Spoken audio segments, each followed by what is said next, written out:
Hello everyone. आज के इस क्लास में हम समझेंगे what exactly pharmacology is, pharmacology क्या है, इसके किस प्रकार के डेफिनेशन हैं, and then we also study about the scope of pharmacology. तो बहुत ही छोटा सा टॉपिक है जो कि आपका पूरा का पूरा इंट्रोडक्शन टू फार्माकोलॉजी में आता है, which is coming under unit 1 of your pharmacology B pharm 4th semester syllabus.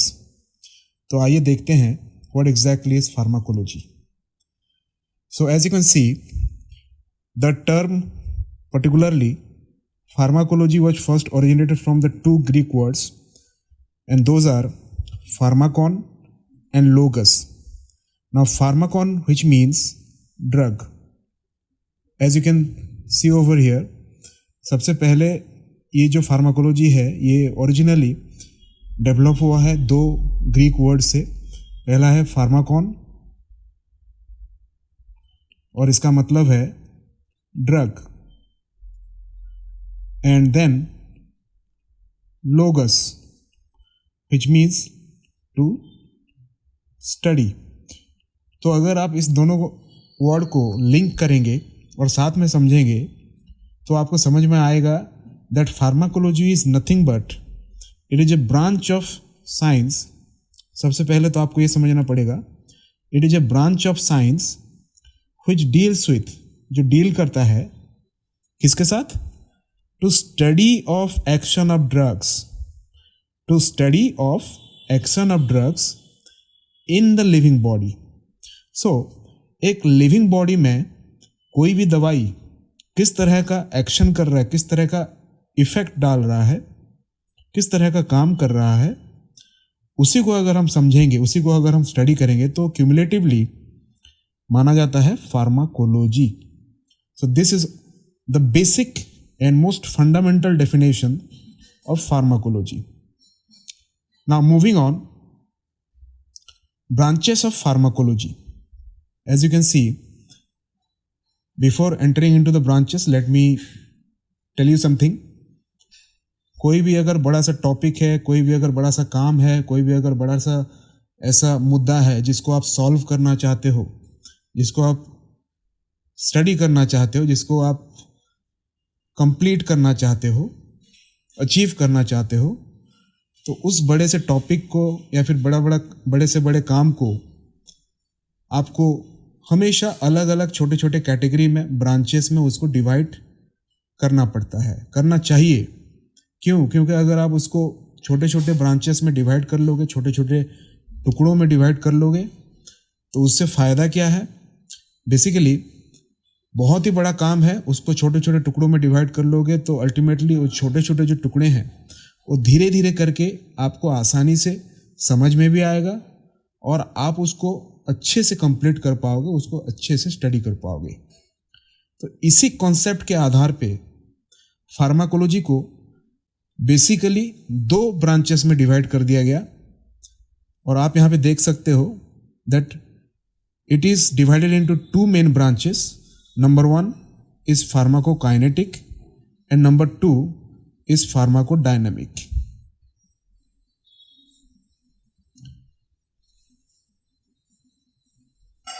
Now, in these branches, we are going to study one by one later on.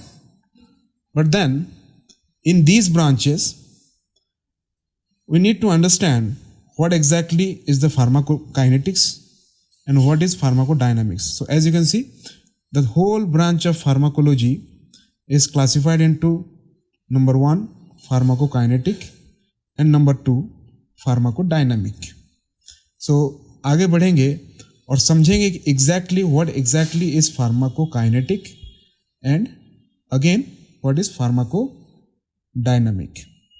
Now starting with pharmacokinetic, as it is originated from again two Greek words. As you can see one common word is there, pharmacon. ये जो Pharmacon word है जिसका मतलब हम already समझ चुके हैं, that is drug. ये जो फार्माकॉन वर्ड है ये हमेशा आपके कॉमनली आ रहा है, इससे पहले भी फार्माकोलॉजी में फार्माकॉन वर्ड आप देख चुके हो जिसका मतलब है ड्रग।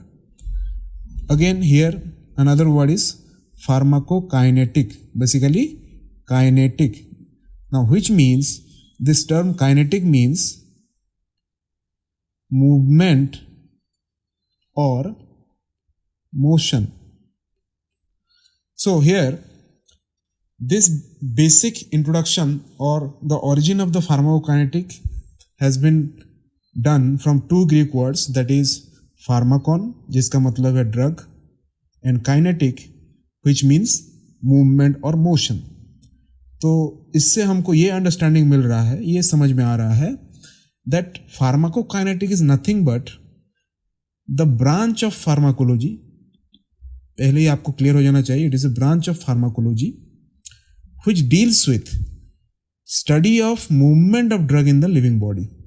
जैसे कि इसके ओरिजिन जो फार्माकोन और काइनेटिक से पता चल रहा है, काइनेटिक का मतलब है मूवमेंट, तो ये जो फार्माकोकाइनेटिक है ये डील करता है study of movement of drug in the living body.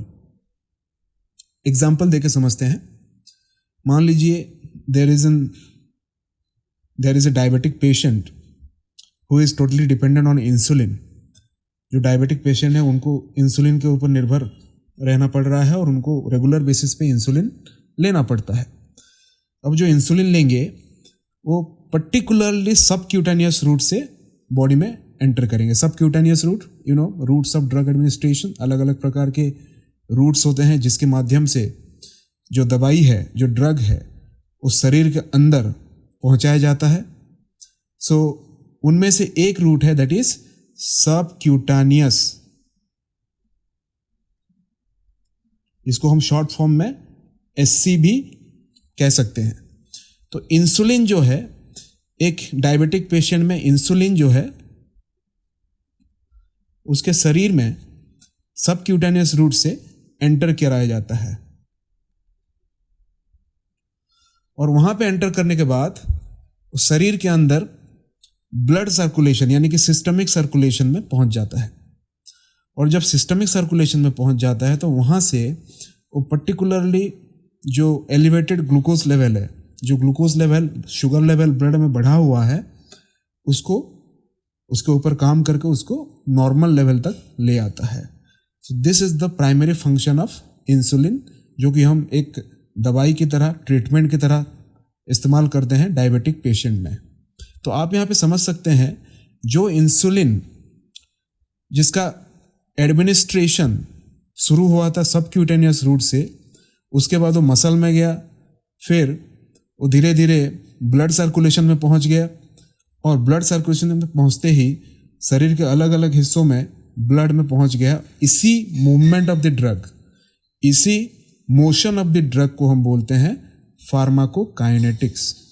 So basically pharmacokinetic of a drug means the study of movement, किस तरह से वो शरीर में मूव कर रहा है, एक कंपार्टमेंट से दूसरे कंपार्टमेंट, एक टिश्यू से दूसरे टिश्यू, एक ऑर्गन से दूसरे ऑर्गन, एक सेल से दूसरे सेल, किस तरह से वो मूव कर रहा है. That study is all about pharmacokinetics. Okay, now let's moving on. Then come to pharmacodynamics. This pharmacodynamics is again derived from two basic Greek words, as you can see. First one is pharmakon, which means again drug. तो यहाँ पे भी हम drug के बारे में ही study करेंगे, no doubt. दूसरा है डायनामिक्स, which means इफेक्ट और इम्पैक्ट, प्रभाव. Okay, so basically pharmacodynamic means it is the branch, again ये फार्माकोलॉजी का ही ब्रांच है. So it is the branch of pharmacology which deals with study of action of the drug in the living body. तो यहाँ पे आप देख सकते हो the term dynamic means effect और इम्पैक्ट. किसका इफेक्ट भाई? The effect of the drug और the impact of the drug in the living body. एक शरीर में जब कोई दवाई अंदर जाता है तो उसका किस तरह का प्रभाव, किस तरह का इफेक्ट डालता है, उसी प्रकार के स्टडी को हम बोलेंगे pharmacodynamic. So basically this is all about pharmacodynamic definition. Now let's come to one example so you can easily understand. and have a better clarity. So for example, same example I'm giving you here for easy comparison and better understanding. Insulin again injected subcutaneously to a body and they get absorbed into the systemic circulation and reduces high blood sugar. So as you can see, यहाँ पे भी same example मैंने इसीलिए लिया क्योंकि यहाँ पे insulin जो है एक डायबिटिक पेशेंट को दिया जा रहा है, लेकिन the movement is not being studied. यहाँ पे जो इंसुलिन का जो मूवमेंट है उसको हम स्टडी नहीं कर रहे हैं, बल्कि उसका जो इफेक्ट है, और क्या इफेक्ट है उसका, insulin, the effect of insulin is to reduce high blood sugar. Okay, now ये जो इफेक्ट एक पेशेंट के शरीर में इंसुलिन डाल रहा है, ये जो प्रभाव डाल रहा है, ये जो एक्शन दिखा रहा है, इसी को जब हम स्टडी करेंगे then this study will be called, that is pharmacodynamics. मेरे ख्याल से आपको समझ में आ गया होगा. This is all about your basic definition and branches of pharmacodynamics. अगर किसी तरह का कुछ डाउट है, कुछ क्वेश्चंस आपको पूछने हैं, तो हमेशा you can ask me in my channel in comment section, and then you can also contact me on my WhatsApp group. Thank you.